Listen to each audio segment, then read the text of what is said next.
Bakalım. Books in a board game section. Who wants to read books? Who wants to read books? Ben kayıt alamamışım. YouTube. Kaydı şimdi başladım da bir şey yapmadık zaten. O kaslı dayımı geçemedim. Fazla ırkçıydı. There's a box that says We're Out, 3rd edition mega setting supplements Fantastik module. macera kutu oyunu. That price is steep, but then it's the Arkadaş hiçbir şey almak istemiyorum. Vallahi bak param yok.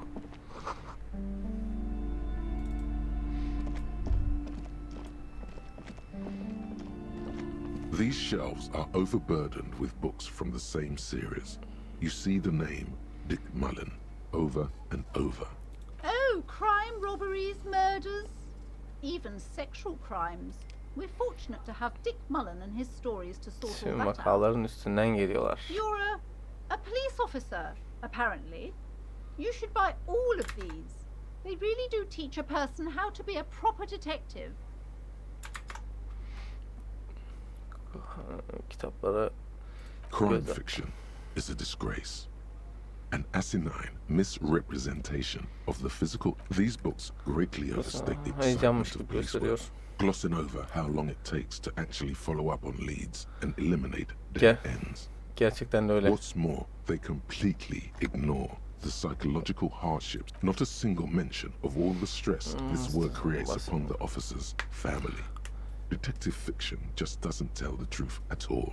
Now, would you like a list of all the books found on the shelf? Hayatta olmaz. Shelves filled to the brim with crime novels featuring the supposedly Gerçekten de öyle.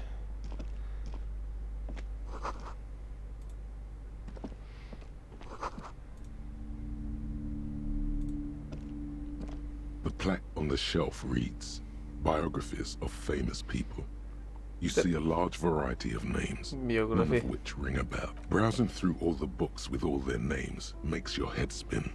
None of these seem important or relevant. Egoizm. Suddenly, a particularly odd title catches your eye. It reads, High Speed Love, the tragic true love story of Jacob Irv. And High Speed Love chronicles the romance between two of the finest tip-top tourney racers in Jacob history. Irv. One of them is the madcap driver, Jacob Irv. His blonde mane graces the cover. Buna benim gözüm niye takıldı? Next to Irv's life story, you see a slim biography of Occidental rock star called the Anti-Star. He's famous for shooting morphine into one of his eyeballs and cocaine into the other. Uyuşturucu bağımlılığımdan. Next to that, Rivasholian radio personality Guillaume Bevy stands in front of a run-down drug den. He's a permanent fixture on Channel 8. I really must insist you buy one of the books. Reading them is not for free. I'm sorry, I did not mean to rush you. You are browsing. Go ahead. Take your time. Time is commerce. Kadın senden pek hoşlanmıyorum ben ya. Several maps have been attached to a bulletin board hidden inside the alcove. Ufak rap diyeler. They're held up by the maps look old and faded. Your eye catches a map of Insulinda, a map of Revachol, and a map of Martinez. Bu haritalar satılık mı? I'm sorry, officer. The map of Martinez is the only one available.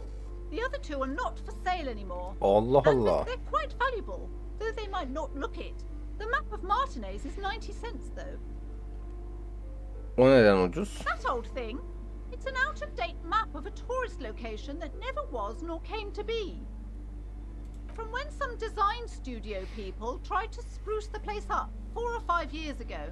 They also renovated the horse statue, set up those coin-operated viewers, and designed the new street lamp. Evet baktık. The place does not look like a successful tourist trap, does it? Sonra ne oldu? They didn't get that far, for some reason. A shame the project never got going. Would be nice if someone fixed Martinez up. All these ruins are bad for business.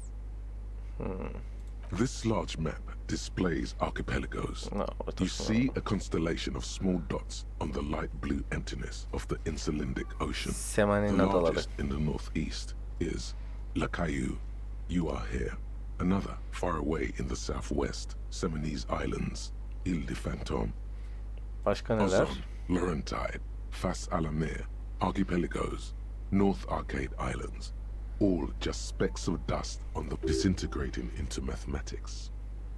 Matematiğe In the nasıl dönüştü ya? northeast, a dust mite stands on the north coast of Caillou in a bookstore. It's you. Adalardaki şehirleri You görebiliyor can. musun? On Caillou, Revachon, a single black star. On Ozon, Fondelier, and Vimandu. On Archipelagos, Croyan Moran, Villiers. On Seminine, Olduvai. 850 million people live on these little dots. An oceanic world of culture and commerce torn apart by history. Kenarlar. The ocean breaks apart into a tangle of cosines and azimuths, all pointing into pale nothingness. Windy is the north azimuth. Coğrafyam hiçbir zaman iyi is olmadı the ya. northeast azimuth. Samara is the east azimuth. Seol, it connections to other worlds. Words past the Insulindian, unknown to you. You only know you've never been there. Etmedik, evet. You have little idea what they are. Distant stars, gods. Yok ebesinin. But looking at them makes you feel almost non-existent. Whatever they are, the Isolas are immeasurably large çok compared to uzaklar. you. Perhaps they are gods, gods of distance and outer dust. Revachol. The north coast of a verdant island is shattered by the delta of a river.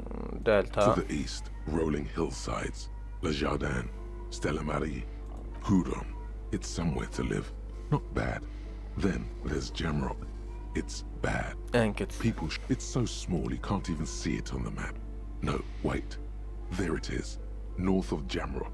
The strip of coast next to the greater Revachol Kömür industrial harbor. şehrinden bir farkı yok. No, this is somewhere to be. This is all you have. But it's still something. Streets and sodium lights, the sky, the world. You're still alive. You're still alive. It's not really a map. It's a tourist thing. A picture postcard with buildings on it. Drawn from an isometric perspective. A date still. It's detailed. Could be pretty useful for scouting ahead. You see the jagged boxes of an industrial harbor. Even the whirling in rags there. 28 bunu şey yapamayız. Neyse. Çalma şansımız yok. Diğerini alabilirim de ne yapacağım Martinez haritasını? This bookstore is not strictly about crime, romance, and biographies Paranormal. of famous people. There's also a wide range of paranatural literature. İncele. Amidst the various books, you find one written by someone named Matthias W. Dundas. It's about wholeness, unity, balance. Bütünlük, birlik, denge ile ilgili yazılmış. These three things are very important to the working class mind.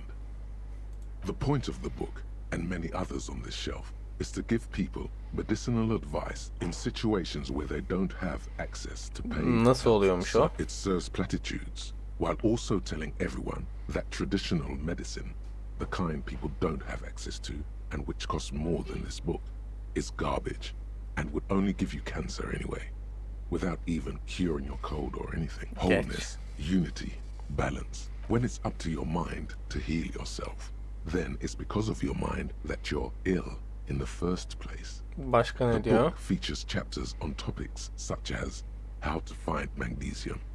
There's even a chapter on the ancient Seraïs tradition of using duck gallbladder preservatives to treat and prevent sexually transmitted Sözde satın diseases. almaya değmez. This is just mundane garbage.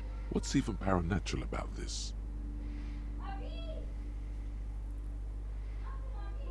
Bu kitaplar ne kitap canım? Sir, please, no browsing in that shelf. That wisdom is not for free. I can't have you end up, like, opening a police store next door and stealing my customers. Oh no! Beyazsın ama. The throbbing in your head increases with every passing moment you gaze at this shelf. Suddenly, as if out of nowhere, a small green book becomes apparent. The title of it reads, Medicinal Purposes of the Pearl. Pus nedir? The book contains very little explanation on the matter.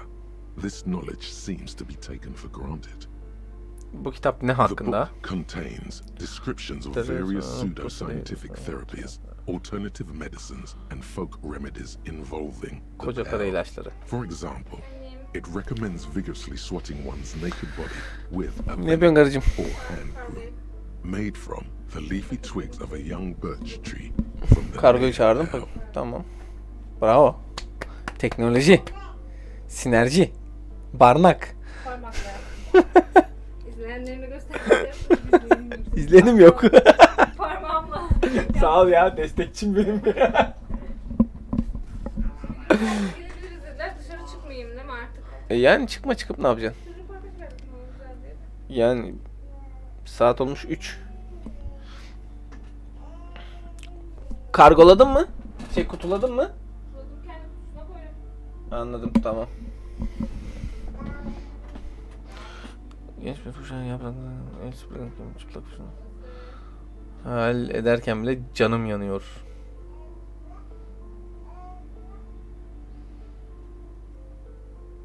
Kulağa rahatlı. It is supposedly invigorating and good for the circulation. Başka ne var? It also recommends consuming distilled spirits like vodka or whiskey that have been aged in the pail. Readers are instructed to cover these jars in a shallow hole just inside the pail İşe yarıyor mu? and Kafa, leave them there kafası var 30 mı to abi? 60 days, depending on the potency desired. Kafası var mı? Among other benefits, it is alleged to restore a damaged liver to perfect health. Bize lazım. That seems improbable. Bunu bir ara denesem iyi olur. Başka ne diyor? For general health and well-being, readers are encouraged to take regular strolls through the pail. Though a sidebar, these strolls promise to cleanse the mind of worries and the body of toxins, especially if the perambulator performs this ritual in the nude. Nudity figures prominently in a number of these prescriptions. Ön planda. This is exactly what you need. Dikkat There's çeken an başka. entire section devoted to cures for men who are struggling to perform their marital obligations. Kesinlikle ihtiyacım yok öyle You şeylere. close the book and return it to its place on the shelf. Neyse, bunu almayacağım.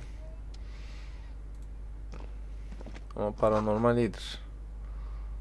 Gel bakalım abla, biz seninle konuştuk mu daha önce?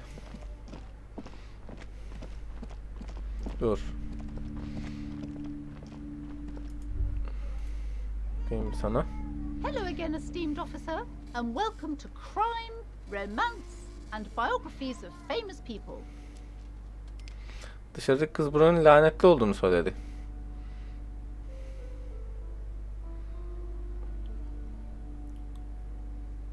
Önce şu kızdan konuşsak. God, I've told her not to do that.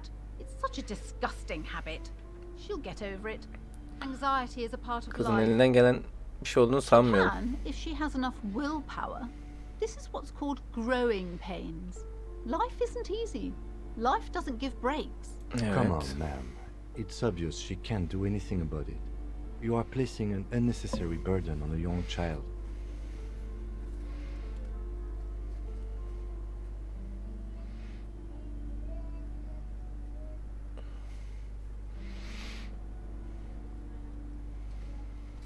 Bunu diyorsun. She Geçmez. stands stiff and severe, silently fuming.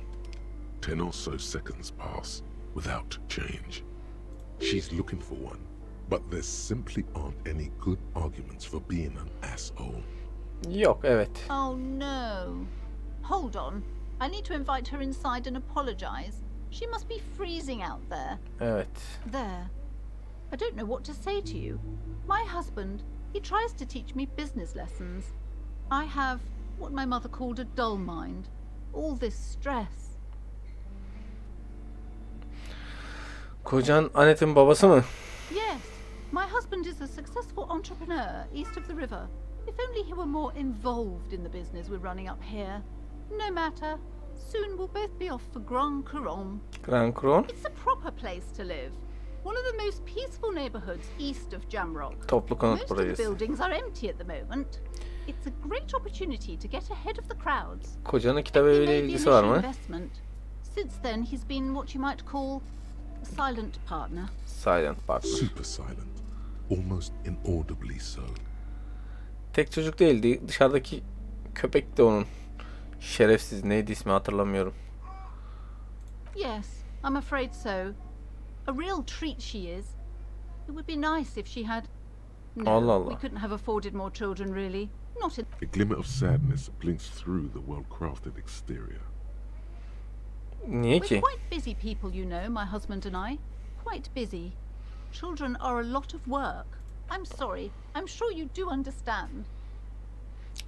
Kızın artık okula gitmediğini She's söyledi. been too busy helping me here. So she studied at home this trimester. This is a temporary solution, of course. I assure you, I of all people understand the importance of education. She will be back in school the moment the store takes off. Göndersen iyi And olur. hell freezes over? Never mind. It's not a good topic to get into. Peki. Aklımda başka The şeyler woman vardı. looks aloof. Her features much softer. Occasionally she glances at her daughter's silhouette. Peki ya bir kitap almak Goodness, istiyorsam? you were already doing good, browsing the shelves. Why'd you stop? Don't you feel compelled? Tamam biraz She bakayım. smiles and nods, seemingly. Şimdilik hoşça kal dedik. Hello again, esteemed officer. Yok tamam. Bakmadan bir burası kaldı. You see a set of tattered curtains blocking the way to another room. A strange cage-like trinket dangles from the curtains. Excuse me, officer. The back room is strictly for employees only. Kafese benzer tuhaf zihniyeti incele. Kafese benzer tuhaf zihniyeti incele. You see some kind of charm, an irregular polyhedron assembled from bones, sticks, and straw. Inside, a disturbing fish head with empty eye sockets stares at you. This is a traditional Seminese ward, meant to provide protection against Havuç. Çay doldurur bad musun bana? dreams, curses, and other Sana da supernatural ağzını kapat scourges. istiyorsan eğer ki sen. Kötü şansı. Bu semeniler hep var ya. Inhabitants of Ile de Fantôme, the Semenine Islands Semenine. down south. Aside from poking at it suspiciously, there is nothing else to do with the fishhead charm at this time. The curtains remain shut before you. Perdelerin arkasında ne var? Nothing. Now please go back to browsing the books. Don't you feel compelled to look at the books? The books are all you care about. She speaks almost as if she's trying to put a spell on you, urging you to buy more books. Bana büyü mü yapıyorsun? Oddly enough, the more she tries to draw you away from the curtains, the more alluring they become. Gerçekten de öyle. Teşekkür ederim hayatım. Just as you're about to pull apart the curtains, the petrified voice of the shop owner cries out once more. Sir, don't touch that. I told you it's off limits for the customers. Parapsychologically speaking, we're done if you decide to open them. I won't be held responsible for the consequences. It's What? too dangerous. Ne var She lan? looks away, mumbling. Why is everyone always messing with the curtains? Why can't they just buy books like normal people?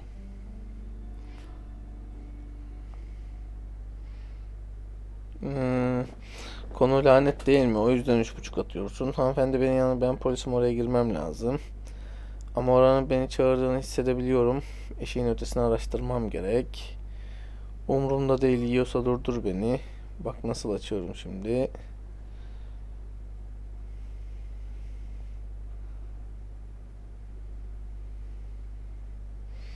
Eşiğin ötesi ne alaka oğlum? Ama konu lanet mi?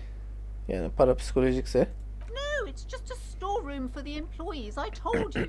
Now please step away from the curtains. Eşiğin ötesini araştırmam You gerek. do? My God, even more reasons not to mess with the curtains. Just step away, dear sir. Lan ben polisim. Why? It's not like anyone was killed there. I am sorry, I don't mean to be so impolite. Just please don't go there. I can't allow that. You'll only make things worse and unleash the powers. Sen kitap dağıtıyorsun. The curtains Kitapçısın do sen ya. seem frail suddenly, not robust enough to contain a slippery darkness. Umurumda değil ya. Please just talk to me, officer. Come here and let's talk this through before you decide to do anything extreme. Hadi bakalım Talking ekstrem. is always good. There is something mysterious about the curtains. Be careful. İçimdeki deniz. The curtains, tattered with age and covered in dust, hang before you, as if taunting you. Şimdilik dursun. Hadi gel konuşalım bakalım. Konuşmaktan zarar gelmez. Argüman. Esteemed officer, and welcome to crime, romance, and biographies of Neden fame. I perdeler already sana told giriyor? you, it's just a storage room for employees. I don't understand why it's so important to you. Just let it go, officer. Go buy some goddamn books. You're supposed to be drawn to the books. Sadece bir depodan ibaretse baksam bir şey olmaz herhalde. Sonuçta lanetli değil ya. Ya da neden totemlerle korunuyor? Totemi söyleyelim ya. It's just for decoration. Okay, fine. It's just because this place is cursed, just like everyone said. They don't call it the doomed commercial Lanetli area. ticaret Are you bölgesi happy mi now, olur lan? officer? Happy that you've ruined everything?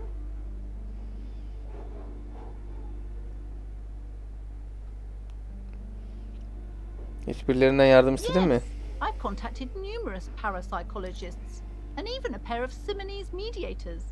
They provided me with the ward's help to keep the doom at bay and protect us against the darkness that lies further in the building.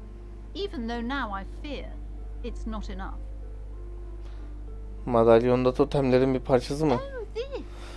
No, it's a special Himian amulet, blessed by desert pygmy shamans with a spell of compulsion. It's to compel people to buy books.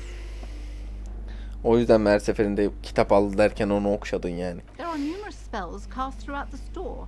I had the books anointed with a different inducement spell, for example. Sen It's guaranteed to boost sales 15%. keşke sattığın kitapları okusaydın bacım ya. Desert pygmy shamans. That sounds like a rather questionable way to describe a group of people. Nasıl gösteriyor bu lanet The kendini? curse is so much worse than you could imagine. It's a disease eating at the very foundation. It's the curse of financial Parasal distress, sıkıntı. of ruin and bankruptcy. Didn't that curtain just move? Yak.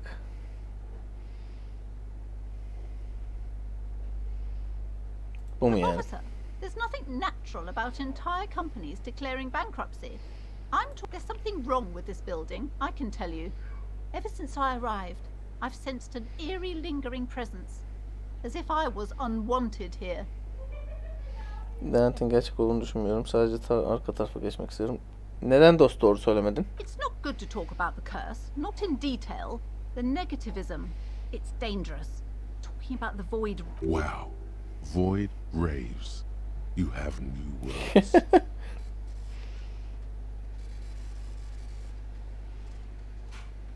Most certainly not. I don't want anyone who's not familiar with the psychic arts to get involved in this mess. Stay away. My liege, you know what this case calls for? A para-detective. Oyunculuk. Slither up to her, you silver-tongued fiend. Show her what world-class perfidy looks like. Geçmişte doğaüstü olaylarla ilgilendim. Are you sure? Don't think I haven't seen charlatans before.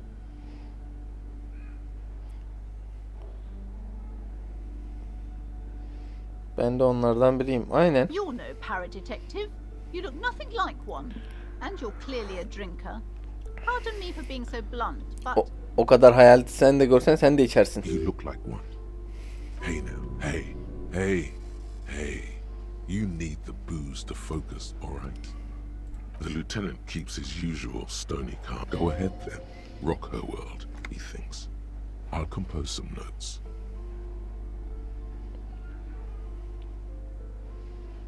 Belki de bilmiyorsunuz ama hiçlikle iletişim kurulmak için doğru kafayı bulmak gerekir. Ama sadece ruhlar parapsikolojimi bozduğu için. How do you know all this? Here we go.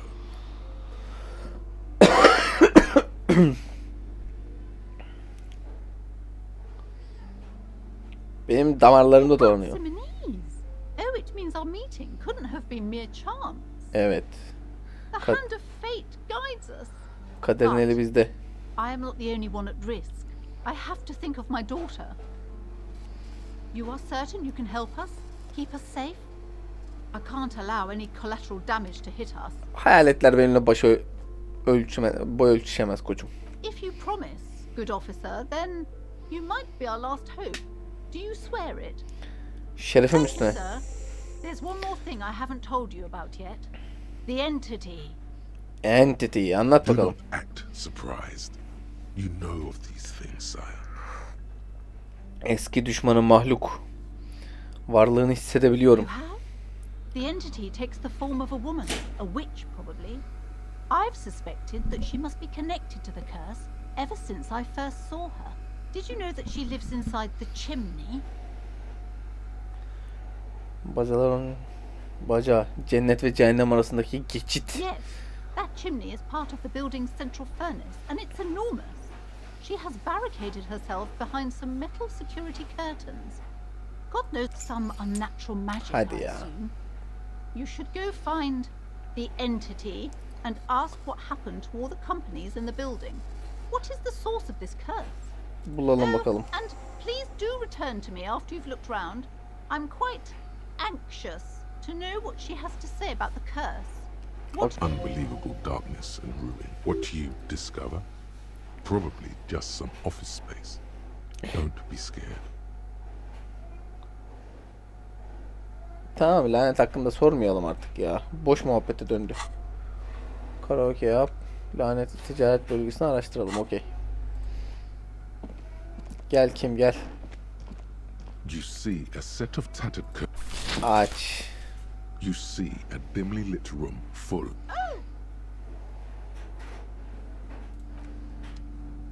Yürü. Yürü balım yürü.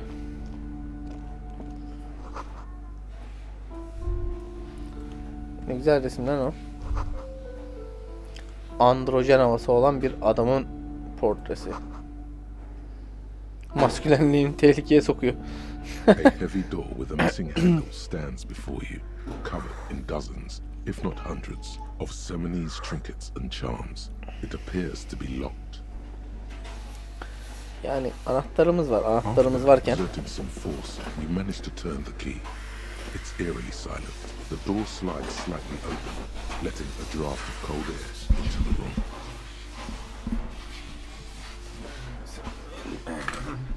hemen geliyorum.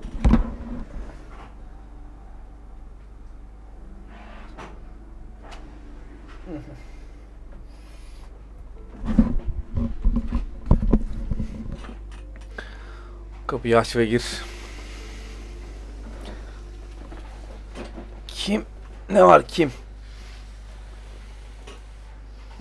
What is this place? Spor salonuna benziyor. But no one's been here in ages. I doubt the electricity still works. Good thing we have a flashlight on us. Don't forget. An eerie feeling rises in your chest. Terk edilmiş sıradan bir ev olduğuna eminim. Sounds Gizemli good. bir şey değil. Neredeydi o envanter? Hı. Aa ne güzel. Mouse'u nereye çevirirsem oraya dönüyor ışık. Kum torbasında sızıntı var.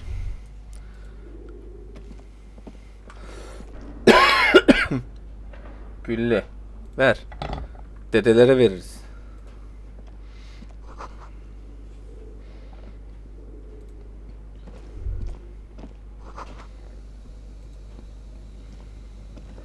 A barbell lies on the floor. The color has worn off its weight plates. It's 60 kilograms. Your triceps hum at the sight of these weights. Show the world what kind of beast it's dealing with. Lift them.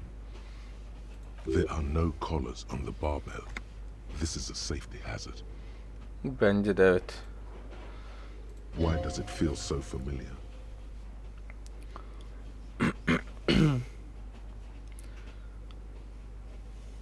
Kaldırmanın bir manası yok ki. Neden bu kadar tanıdın? Kim bak bu bir tuzak. You're right. The weight may fall off. Better not touch it then.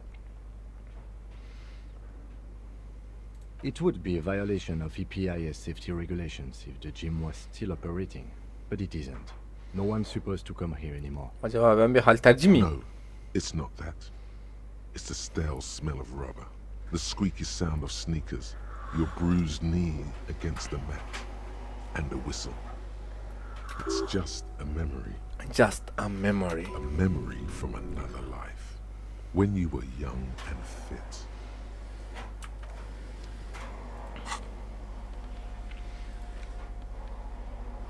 Gülle.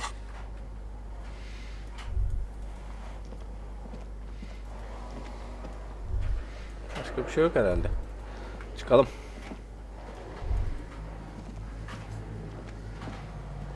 Bu ne? Molozlar koridoru kapatmış.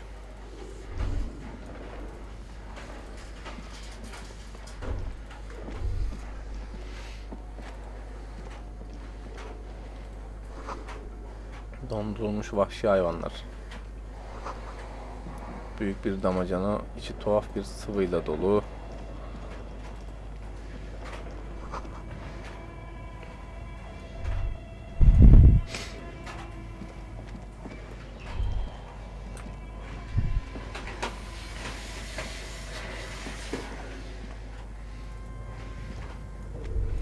Bu ne?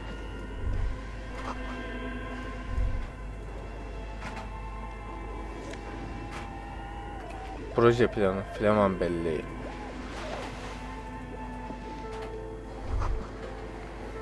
Looks like someone tried to reconceptualize their business here.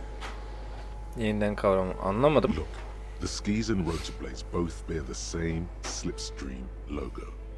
It seems likely that they started out making one, failed to turn a profit, and then pivoted to producing the other. Bu sadece bir tahmin. Ya da asıl soru hangisiyle başladılar sonra hangisine yöneldiler? That's a good question. Bu sadece bir tahmin ama. Not quite. You do know that there's something unusual about this company's business model. Nasıl biliyorsun ya? Daha dur yeni geldik. Ne var? Proje planı.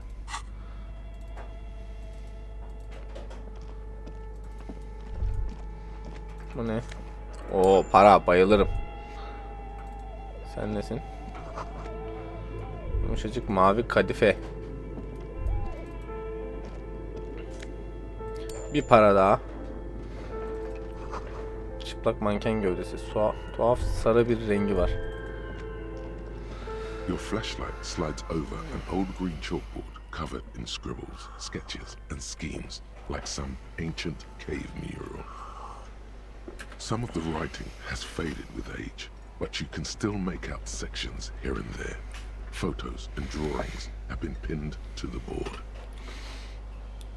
Çizimleri incele. These lithe, pointy-eared creatures appear to be different Welkins. types of welkins. You make out autumnal candle welkins, casting wax-based magic. Translucent welkins, with organs shining under their skin. And even ether welkins, Ether hailing from welkin. the vast emptiness of sidereal space. Uzayın boşluğunda. Who are all those creatures? Fantasies of a tortured, feverish mind? Hayal dünyası geniş insanların niye bitkin sapkın You should şeyi var adopt ya? one of those welkins as your persona. No longer a mere man, but a welkin. One of the welkins, towering among the rest, appears to be different, however. Belkinleri incele. İçimizdeki deniz. It's Vara Hamira, a high welkin, his face white and scarred like cracked marble.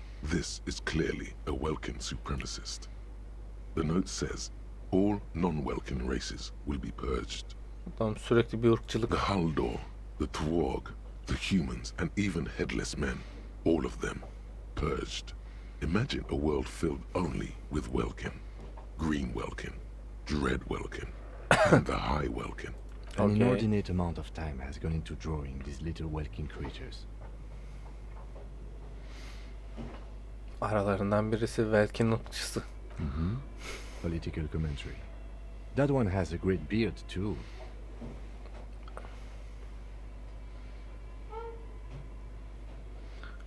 Neden biri buna bu kadar zaman harcar Some ki? people really like building a world, I think, even if it's just for a game.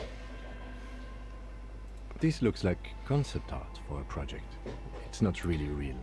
Yani bu soruyu sormak saçma oldu, evet. Just look at those details. So much effort.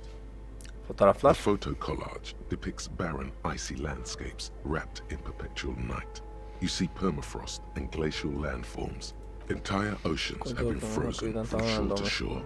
There are pictures of settlements on dried up riverbeds, abandoned in a storm. Animal corpses in the dark, carcasses and bones.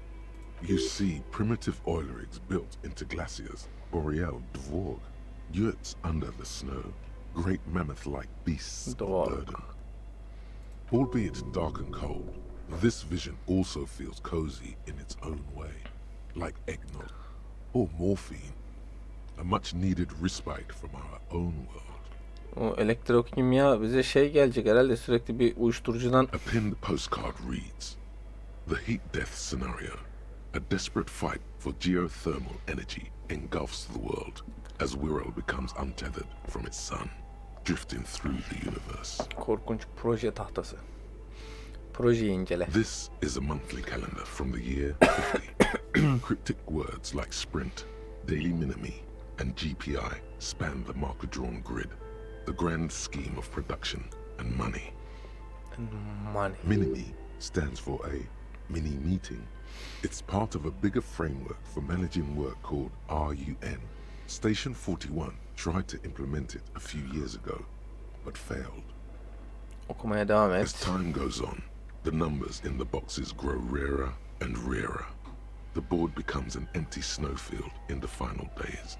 Only Başarılı. failure and regret dwell in this region. Looks like they didn't make it.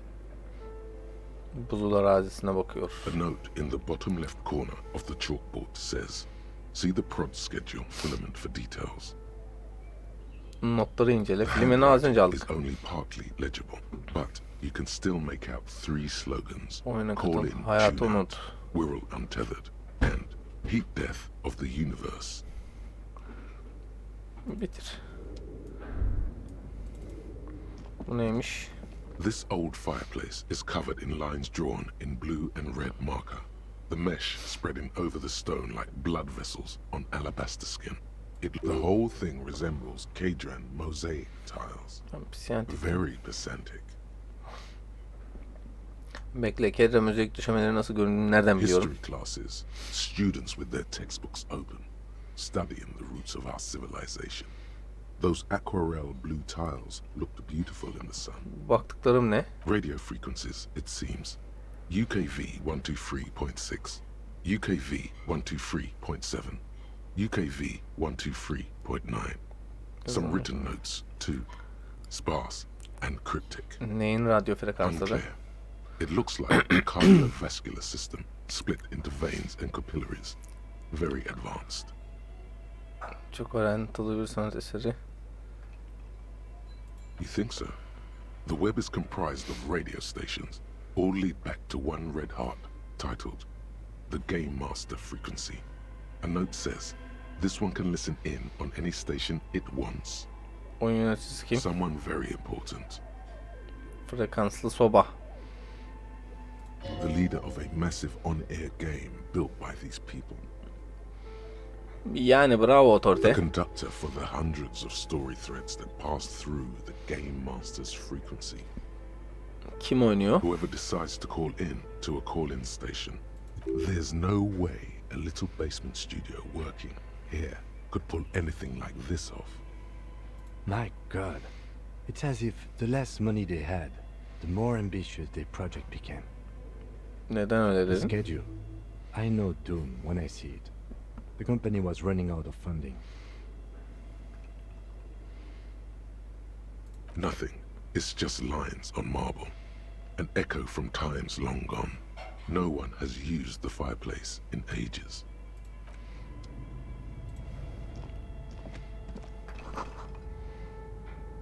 Geliştiricileri yazılmış.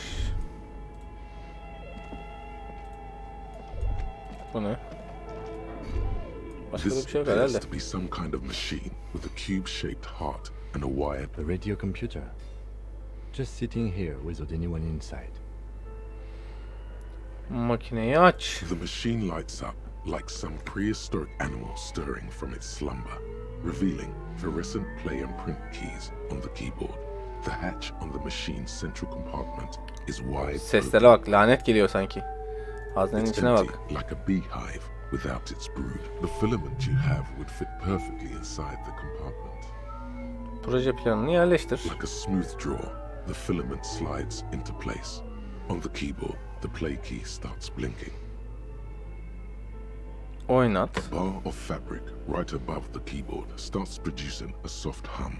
The sound of static seeps through the machine's planar magnetic driver. Have you stirred the ghost of the doomed commercial area from its rest? Could this be its dismembered heart beginning to flutter? The Zannetmiyorum. static gets louder, slowly filling up the abandoned hall, until a voice speaks out. Detone crackling ve and yaşlı bir old. ses. Good evening. Fortress accident en rue de Saint-Ghislaine. This is East Insulindian Repeater Station 1. Please repeat. Is this the production schedule? Bana proje planı nedir? The filament you have inserted into the reader.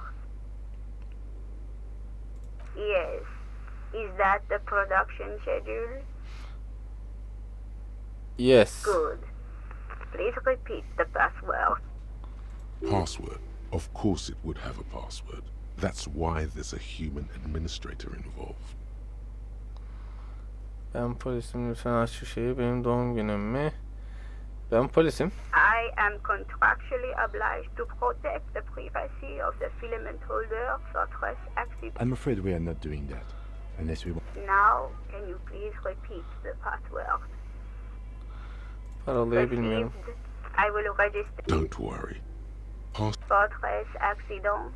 Is there anything else I can do for you today? Yani Fortnite Accident şeyin ismi belli ki şirketin. Proje parolayı deneyelim. Senin bir makinen mi? Şimdilik bu kadar. you. Tiles on the cube are still smoldering, casting the framework in a soft glow. Fluorescent play and print keys shine. Yazdıra bas. Nothing happens. O zaman proje The planını filament çıkar. slides out of its glowing nest. Bitir. Bize bir parola lazım. İlla ki buluruz. Okay. What do you think is going on with that computer, chalkboard, and fireplace? Asıl soru şu. Oyun yapıyorlardı. Yes, that is the question. It looks like one of those popular pen and paper role-playing games. Only these people were trying to automate it, make it. Utter madness, he thinks, as a compliment. Bir rol yapma oyunu muydu? Indeed, those Welkins are a dead giveaway. Role-playing people love that stuff. The world looks like a modified version of the. Super cool. Someone should give them millions of real immediately. This game is too katılıyorum. good to be left unfinished. Nasıl yapmayı Two planlıyorlardı? polling stations. None of the players have to be physically present. Anyone in the world can participate in the game, as long as they have a two-way radio. Then there's the game master frequency that listens in on the smaller calling stations. I think that was supposed to coordinate the stories, functioning as a master of ceremonies of sorts. His Yeah. fascination has swept aside other concerns for the moment. He's a little hooked. Daha önce kimse bunu yaptı mı? Not to my knowledge. They make automated games in Grad, Messina, Königstein. Not in Revachol West, among the ruins. But I don't think anyone has attempted to create an inter-isolary game before. They just Şirketi don't have the technology. ne oldu No sence? idea. They stopped filling out the schedule on the chalkboard. Vay be. Indeed, it's ambitious and untethered from reality, but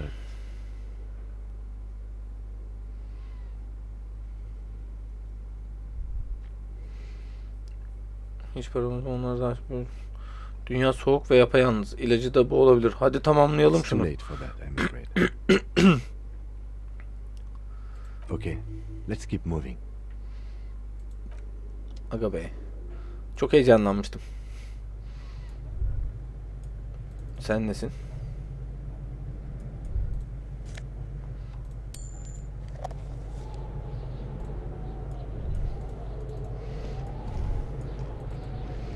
O ne lan? Bu bir ayı mı?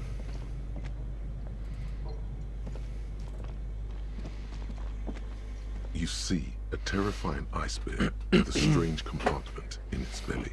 The door is covered in frost, and the bear's eyes are glowing red. The bear looks oddly realistic. Is it taxidermy?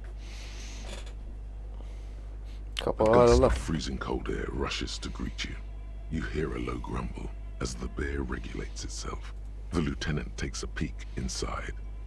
His hand has found the holster of his gun. Sakin ol kim? Of course, just a giant ice bear-shaped fridge. Let's take a look inside. The shelves are empty. All you see are crumbled ice cream wrappers with the brand name, Revachol Ice City. A handwritten note has been attached to the door. The fridge is huge. You Not. pocket the note and the little fridge magnets keeping it on the door. Oradaki dondurma paketlerinden birini incele.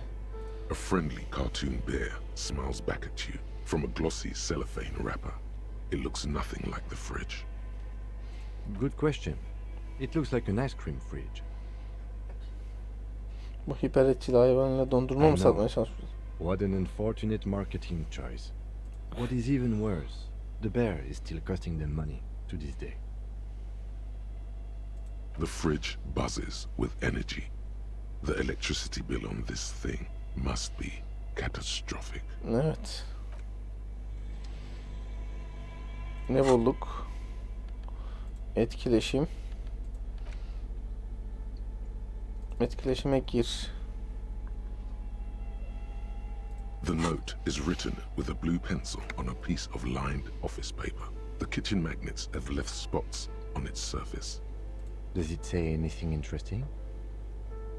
This is tangential at best, but the lieutenant's detective instinct is still active. Oku bakalım. Someone has scribbled, and I can't believe the off-site copy is still here.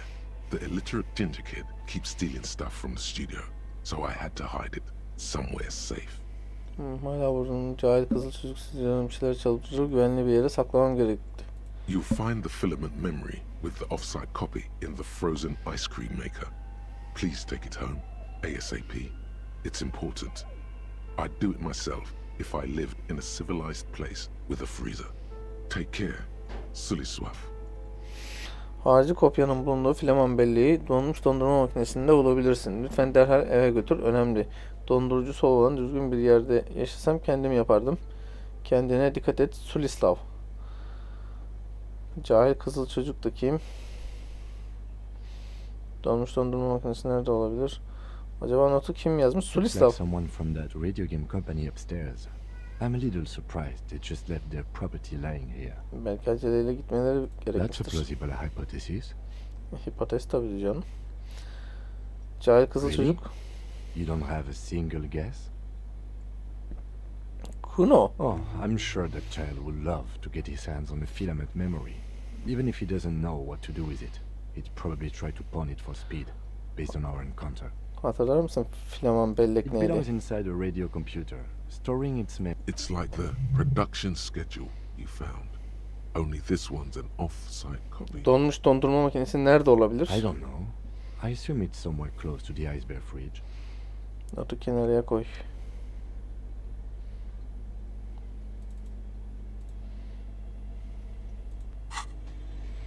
The bear's eyes are still glowing red. Watching a friendly cartoon bear smiles back at you from a glossy. Dondurmayı bir açsaydık be. Neyse.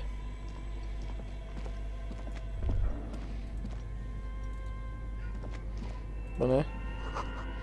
Duvar çökmüş, artık geçilemiyor. A thick layer of coal dust covers the furnace. Coloring looks like this furnace has Sen a falan face, can and it's a çekişmekte olan face bir of agony. Ellerini kömüre bula, ayağınla tekme at, kazanın içine It's bak. dark and grimy here. In the darkness you can hear chatter. is coming from above. What are you doing? Kazanın içine girmeye başladım. Wait, really? We should investigate, see if someone's upstairs. Ellerini kömüre A bulaş. lush layer of coal now covers your skin, sinking into the ring. Maybe you could paint something with this coal. Leave a cave painting for future archaeologists. No, that would be stupid.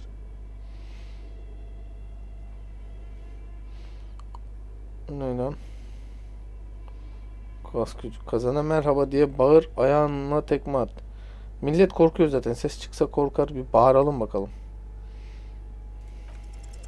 Something breaks loose in you. A mighty bellow echoes throughout the chimney's depths. The chatter of tiny voices above suddenly cease. Then, Den. Ah. you've awakened the entity. Hele orada mısın? Konuş benimle. Hello? Did you say anything? I can't hear you. Please come upstairs. There's a safety curtain on the second floor. I'll open it. You hear a low rumble upstairs, the sound of a curtain being pulled aside. After you, officer. Önden buyurun dedektif. Tabii ya. Hadi bir ayağımla A tekme at. hollow ring Oh! goes through the furnace. Your toe hurts.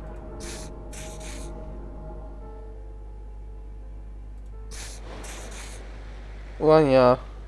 Ben öyle tekme atacağını hiç düşünmemiştim. Sağlığımız kalmadı değil mi?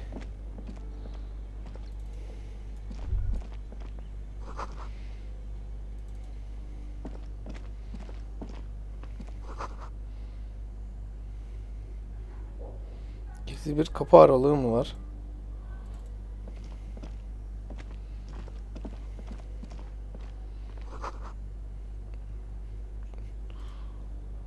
O ne lan?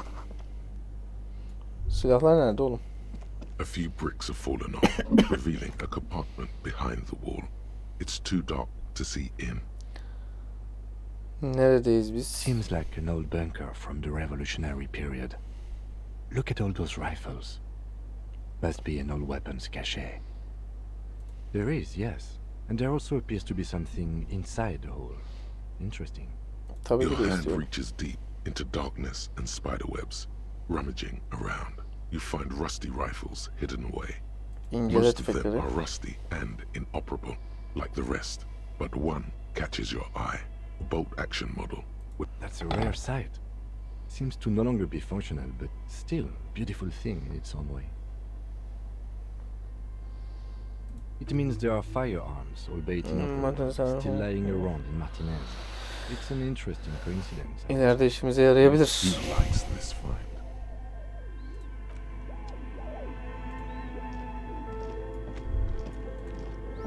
Sen nesin?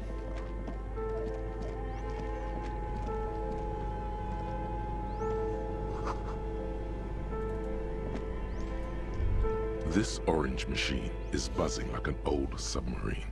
It has a hand-cranked ice cream churner on top and an electric freezer that appears to be frozen shut. Dondurma kolunu Turning çevir. the crank feels oddly satisfying, like stirring your childhood dreams. It's all gone now. You'll never become a poet or an entrepreneur. Ya içimdeki deniz. What better to assuage the creeping sense of failure than some frozen fat and sugar? Aralamaya çalış. You slip your fingers under the frozen lid, but the ice is too cold for you to get a good grip. A pry bar would come in handy here. If you want to try again, then you need to have the pry bar in your hand, detective. Equip the pry bar by going to the Tools tab in your inventory. From there, you can equip it to a held slot.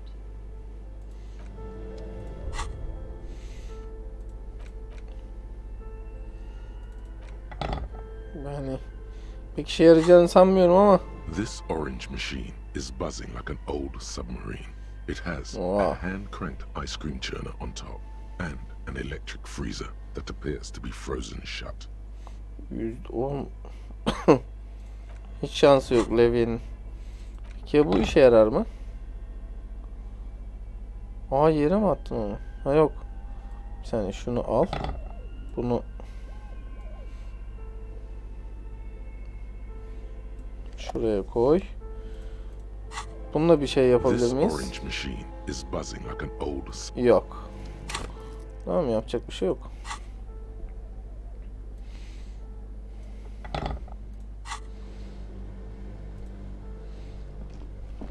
Onun için daha büyük bir levye Two bulacağız. cables are plugged into the breaker box. The red one leads to the ice bear fridge, and the black one to the ice cream maker nearby. Kırmızı olan buz ayarlı dondurucuya, siyah olan da yakındaki dondurucuya. Büyük kırmızı kabloyu çıkar. An electric sizzle. The room is slightly quieter now. Siyah kabloyu Something çıkar. close to you dies with a soft. Why did you do that?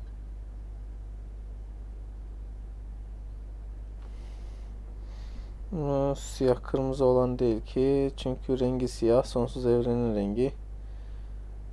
Bu siyah kırmızı olan değil ki. The lieutenant raises his brows, but doesn't say anything. Somewhere, a machine hums along with the current, happy and contented. Bir saniye. Şimdi bir şey yapabiliyor muyuz buna? This orange machine is buzzing, turning the crank. It's all gone now. What better to Tamam, bitir. Şunun şeyini takalım da içindeki şey only the bozulmasın black bari. cable is plugged into the breaker box, while the red one lies neglected on the floor. Tamam, büyük kırmızıyı da Somewhere tak. in the dark, a Bu ne?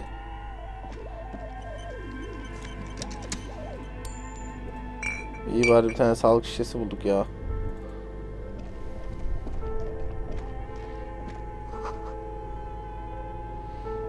Diyafon kabloları.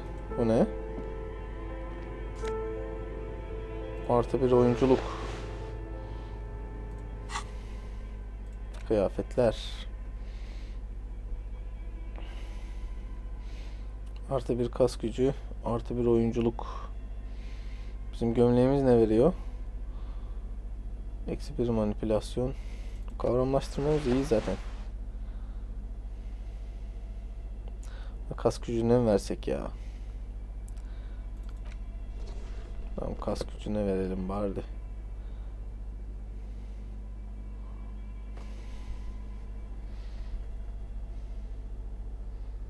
Aynen, kas gücüne verelim. Kas gücümüz çok. Bu ne? Oğlum, ne kadar bereketli oldu burası ya.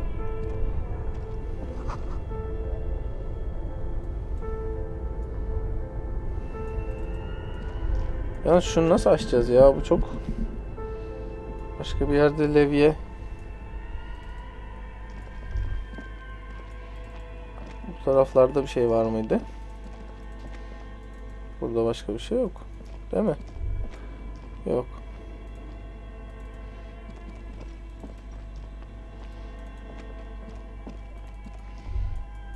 Ya.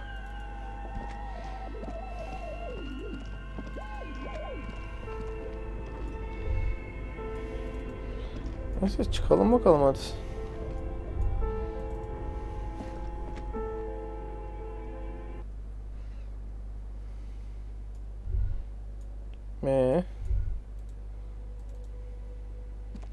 an old call box with East Delta Commerce Center. This must be the name of the doomed commercial area. Fabron taksi. Emma'nın moda atölyesi. 7/24 pencere. Kuaför salonu. Duman katıydı. Duman katı nerede?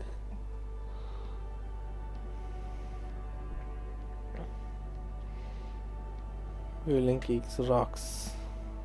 Nothing happens after you ring the doorbell. They don't want to talk to you. Fortress. Silence. No one's home at Fortress Accident. You hear static from the intercom speaker. It sounds as Yes, hello. This is Tracy Peniel Electric. Have you come to place an order? she sounds almost antique. as if her voice was being played off an old wax cylinder. A receiver must not be working properly. Yalan mı söylesek acaba?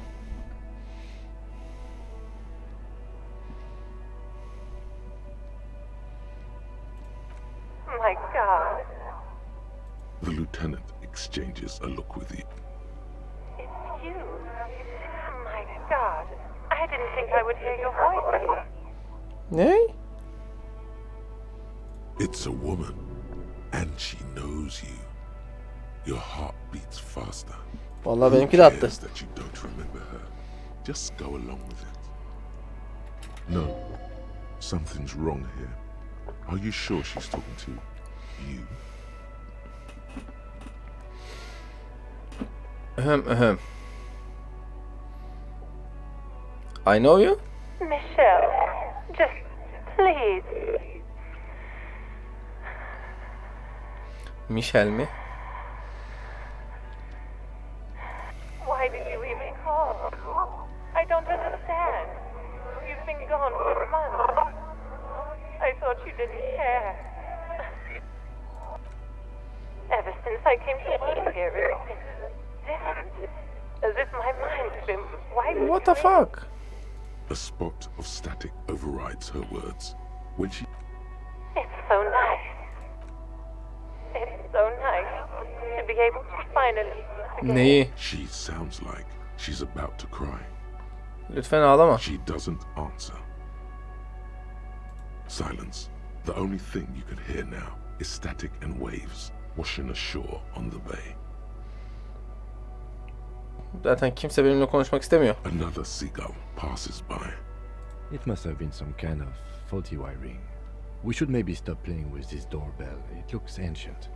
Peki o zaman hoşça kal. You press the number sign on the keypad that terminates the call. 12 name cards on the call box read. Box salonu. All you hear is static, but no one answers the call. Orlando You kuaför. ring the door. What an ominous name for a hair salon. Doesn't bode well for anyone's hair. You ring the doorbell, but nothing happens. Moda atölyesi. You wait for a minute. Taxi. Looks like someone has melted half the plastic. Röveşör. Silence. No one answers the door. Kimba? Silence. No one. Başka? This button looks new. Huh. This button looks new. It's probably not connected yet. Şunu denesek mi ya? Eşit şans. İrade. İrademiz de pek yok ama hadi. Whatever she says, it can't hurt you. You're a different person now. Stronger, healthier, and... Alright, maybe not healthier, but it's a bonus that you've drunk so hard you can't remember any of your past There's a light buzz as you press the doorbell, waiting for her. Hoparlör. Yes, hello. This is Tricentennial Electric. Have you come to place an order? Merhaba, yine ben seninle konuşmak istiyorum. Beni başkasıyla karıştırmıştın. My God. Here come the bad vibes again. Relax. Distance yourself from it. Lütfen kapatma. It's you. My God. Aa, Wait, is she... son konuştuğumuzda da aynısını dememiş miydin? Michelle, just please. Aa, Why did you even... Is this some kind of joke?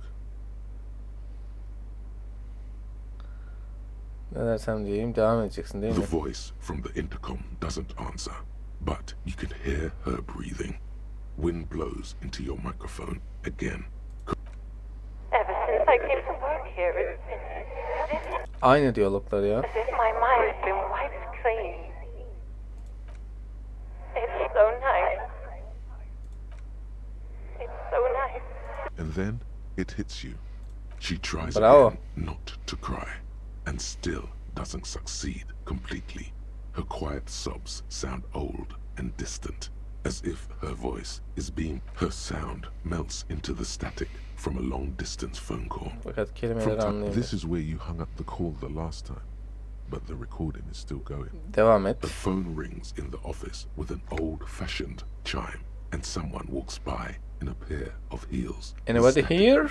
No one replies, but the static grows stronger like rainfall. Then a female voice. Her words are too cold to comprehend. She smells of sodium lights and rain streaks on car windows. Eyes like pilot lights. So, it was a recording trapped in the circuitry from some ancient tenant. This sometimes happens. Shall we conclude here? We have other mysteries to solve. Devrelerde I don't have time to explain it to you right now. Maybe sometime later. az önce böyle garip bir Don't şeyler take oldu. this the wrong way. But during our short stint working, That is true. Artık buradan girebiliyor muyum? Evet, girebiliyorum. Tamam, bir tane şey alıp buraya geleceğiz ya. Lanet olsun Kuno. Şu feneri bıraksak mı artık? İyi, bir tane av tüfeğimiz var. Bir tane proje planımız var. Bence gayet verimliydi burası ya. Oldu yani. Hoşlandım. Şu gülle aldık ya. Şu gülleyi bu dayılara verebilir miyiz acaba? Heh, şurada. Gel buraya. Hop dayı. Dayıcım.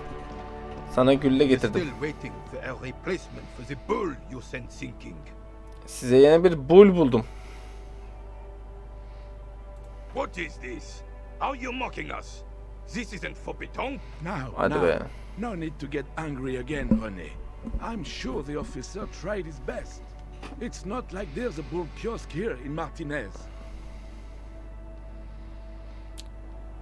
Aynen öyle. Ağacı bulmak için gerçekten çaba gösterdim. Trying is worth as much as is accomplished. In this case, almost nothing. Yani sen de haklısın dayı. Fine. You try to right a wrong. It's still a gram better than actual nothing. Kavşağın orada 3. Filipe'nin heykelini gördüm. Ah, yes. King Philip III. Eski halinin yadigarı. Oh, absolutely. At the mercy of a cocaine-snorting tyrant. A superpower, feared and respected. A testament to what this country can be under the leadership of a true king. Gerçek bir kral nasıl hükmetmeli? Decisively, without fear of offending the sensibilities of the frail and weak-minded among his subjects. This is something the insurgents never understood. Bence bir lider kendinden önce halkının refahını düşünmeli. A nation is only as strong as its leader. That's why. Don't get started on that again. What happened, happened. The Carabiner doesn't reply, but his entire being. Başka bir konuda. Right. Tüfek. Isabel McGrave, 4.46 caliber, breech loading, Revachol made. Good weapon, accurate and reliable. This one's inoperable. The bolt spring is missing and the mechanism is jammed shut. Still a beauty. Where did you find her? Üzgünüm, bu bilgiyi I seninle paylaşamam. understand. Unfortunately, I don't know what else to tell you. These PMs are an antique. No one uses them anymore. The ammunition is impossible to find. Neyse, şurada vakit ayırdığın için teşekkürler. Tamam, birini daha bitirdik görevlerden. I like it. Buralarda bir şeyler var mıydı ki? Bu ne? This coin-operated viewer is Ha, facing dürbünmüş, southwest. tamam. Ben de diyecektim, orada bir dürbün yok muydu?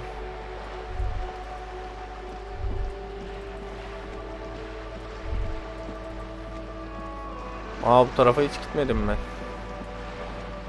Sen nesin? Sen de mi dürbünsün? Karabatak. Neyse, yakalamayacağım. Batak. Bu ne?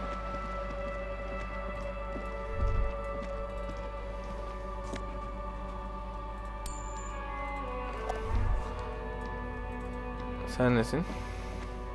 This is a wall on the side of an apartment building.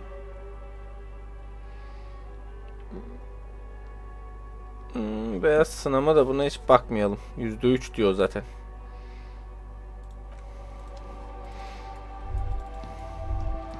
Gel lan buraya. Piç.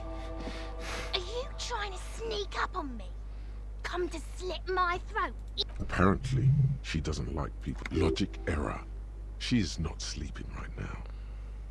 Pigs come to take me out? Trying to snuff me out? Şu an uyuyor musun ki? Don't get fucking clever with me, pig. You think you're so clever.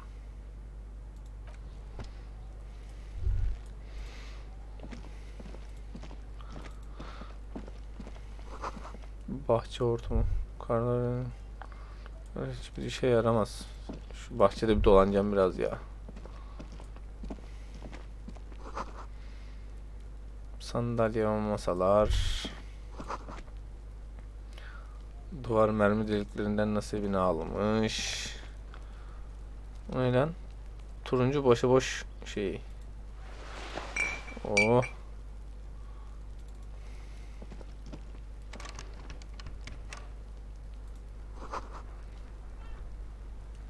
Sadece kapalı bir kapı. Ama bana şüpheli gibi geldi.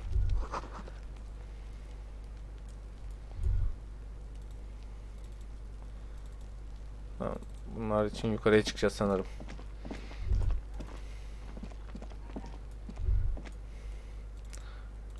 Buraya giriş yok. Sen? I can't get involved in this.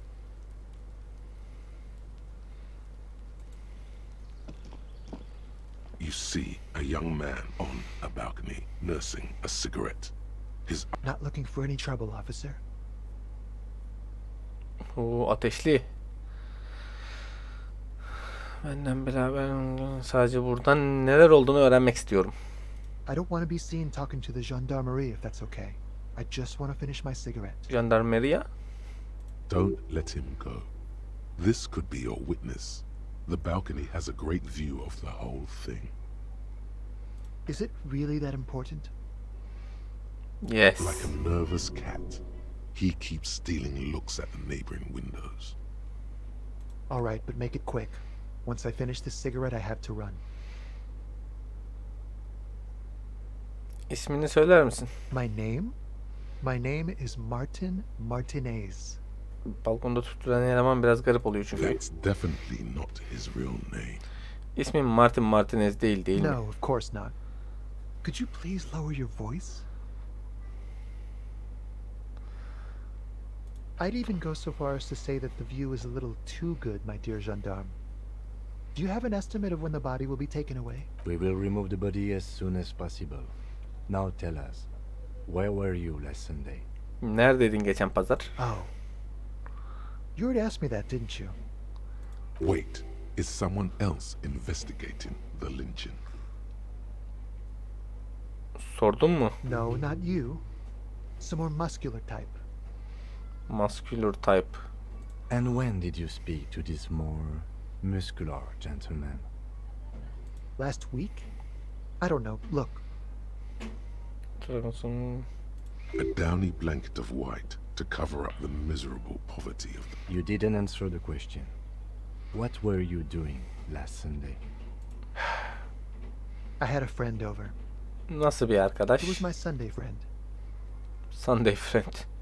A Sunday friend. How intriguing.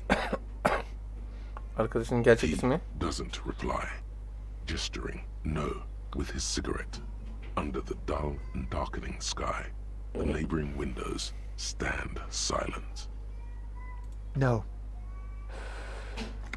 We won't. Now, if you'll excuse me, I really need to get going. Koçum. This isn't the place or time for questions. Who knows who might be watching from the distance, hidden behind the curtains? Listen to me, babe. For a moment, the man on the balcony seems almost vulnerable. Something moves in the depths of his feline eyes. Compassion. Ya bırak adamın üstünü şimdi. I am sorry, but I really don't have the information you're looking for. But, hold on. What's that? For a split second, his hand lingers, as though gesturing towards a stone placed right next to the front door. Taşa işaret eder gibi. It's a sign. It's a sign. Good luck with the investigation.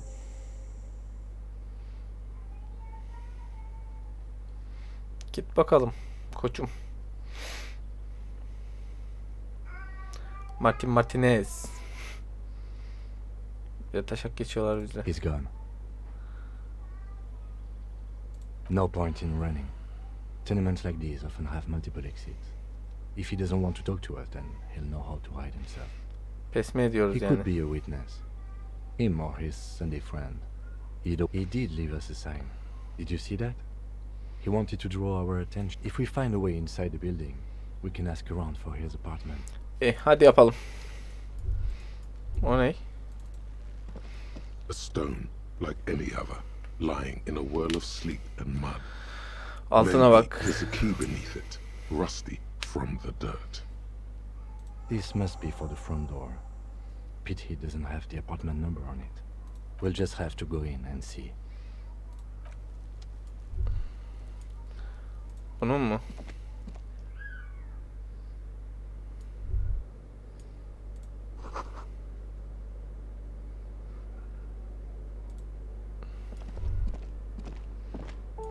Balkoni. O gözlük. Otoritem de kötü ama. En kötü giyeriz ya.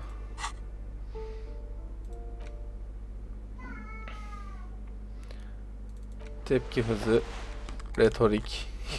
Allah'ım çok iğrenç oldum ama olsun. Maliye müfettişi. Mantığı artı 1, otoriteye eksi 1. Böyle ne oldu şimdi? Otorite 2 oldu. Otoritem zaten kötü ya. Onu çıkaracağım. Polise otorite lazım abi.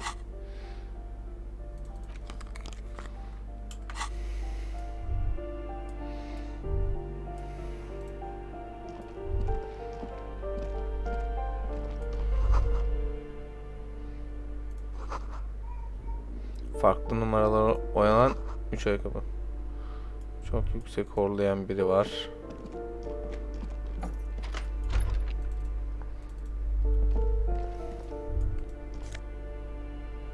Magnezyum. Kızıl kaptan alkol. Artı 1 bünye, eksi 1 moral. Alalım da. Allah'ım her yerden para buluyorum. Çok bereketliyim. Şurası balkondu. Neyse balkona bir çıkmayalım da. Sen nesin? Pentagram. Gerçekten ayakkabının içinden para mı buldum ben az önce? Of 6 lira. Sana bakabiliyor muyuz? This door has been closed with a padlock. A chalk drawn number on the board says number 11. Asma It's a kilidinde. solid lump of metal, but the shackle is deeply corroded. Better whip out those cutters. You won't get very far otherwise. Şimdilik dursun. Acelemiz yok. Sen nesin? You hear someone walking around inside, rearranging the furniture. The number on the panel says 10. Seni de bir bekleteceğim. Bu ne? Kapısı kilitli. Allah'ım sürekli para buluyorum. Çok güzel. Balkona bir çıksa mıydık acaba? Kartpostal. Ver. Lazım olur. Şimdi balkona bir çıkayım. Balkonda YouTube'a şeyi bir bitirelim. Bölümü. 5 dakika ona vereyim. Sonrasına bakalım.